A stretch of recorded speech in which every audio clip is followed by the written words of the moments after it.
Okay, so we've been stuck in traffic on the expressway for about an hour to get to this point. That's how deep it is. It's almost like a knees. This is serious.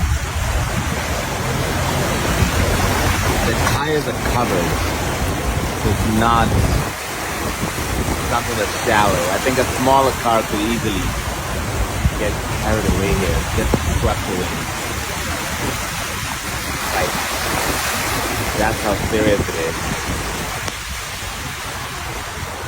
Wow. Mambo.